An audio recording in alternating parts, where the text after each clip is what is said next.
हमारे जहन में एक मसला शिमला नगर निगम से संबंधित और शहरी विकास विभाग जो हमारे पास है उससे संबंधित जो हमारे पूर्व विधायक है आदरणीय श्री राजेंद्र राणा जी, उन्होंने कुछ इरेगुलरिटीज़ का मसला पेयजल योजना जो शिमला के अंदर चल रही है उसके संबंध में उठाया है। मैं उस विषय में कुछ स्थितियां जो है वो स्पष्ट करना चाहता हूं कि शिमला के अंदर जो प्रेशराइज्ड 24/7 वाटर सप्लाई स्कीम है, ये वर्ल्ड बैंक द्वारा इसको एनविसेज किया गया था और दो फेजेस में इसको बांटा गया है, जिसमें एक में इसको सतलुज नदी से ये पानी उठाकर दूसरे फेज में इसको शिमला के हर घर तक प्रेशराइज तरीके से 24 घंटे ये पानी देने का प्रक्रिया है।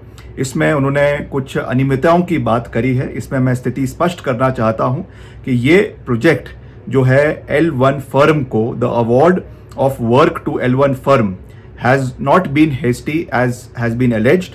The finalization of the contract was deliberated and a conscious decision and undertaking after due process of transparent online bidding was followed by justifications and negotiations.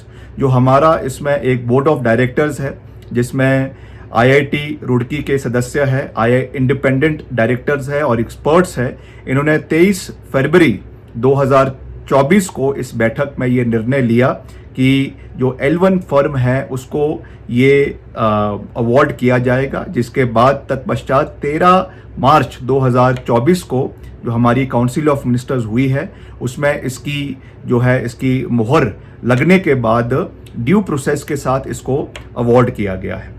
जैसा इसमें कहा गया है कि ये सिंगल फर्म को दिया गया है, इसमें मैं कहना चाहूँगा कि the construct of water distribution project was envisaged as a single integrated contract for the city of Shimla akin to a one city operator concept. This was to ensure single point responsibility, accountability for all service delivery parameters and greater customer centricity, ताकि एक responsibility fix हो और एक ही firm इसको पूरे शहर के अंदर करे ताकि उसमें डिलीवरी पैरामीटर्स मीट करे। उस सोच के साथ इसको इम्प्लीमेंट शहर के अंदर किया गया है। और उसमें एक और बात जो उन्होंने उठाई थी कि इसमें 10 करोड़ रुपए का एडवांस इस कंपनी को दिया गया है। This is factually incorrect.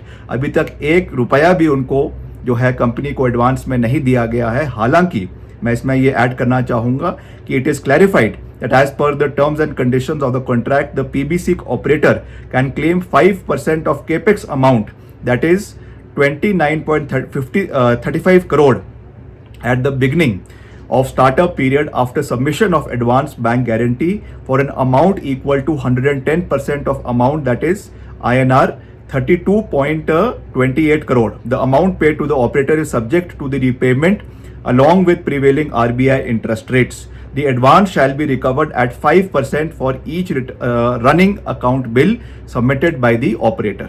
ताकि इसमें 5% की जो रनिंग कॉस्ट है उसके हिसाब से जो है ये पैसा उनको स्टेज वाइज दिया जाएगा और उसमें बैक गारंटी जो है वो उनसे ली जाएगी। तो मैं ये कहना चाहता हूँ कि all due process of laws have been followed and the board of directors which is headed by the chief secretary and all the independent members and experts जिसमें IIT के सदस्यों को भी हमने लिया है, उन्होंने अपने रिपोर्ट के हिसाब से इसको अवार्ड किया गया है। इसलिए जो ये बयान आदरणीय राजेंद्र राणा जी ने दिया है वो राजनीति से प्रेरित है, फैक्चुअली इनकरेक्ट है और आने वाले समय में इसका एक पूरा रिकॉर्ड हम जो है जनता के सामने भी रखेंगे ताकि इसमें कोई भी क्वेश्चन मार्क जो है वो ना लगे। Because we are government headed by the honourable chief minister Shri Sukhvinder Singh Sukhu. हम ट्रांसपेरेंसी में बिलीव करते हैं और पारदर्शिता से हर काम हमारे विभाग में और सरकार द्वारा किया जाएगा, इसका मैं आपको पूरा विश्वास दिलाना चाहता हूं।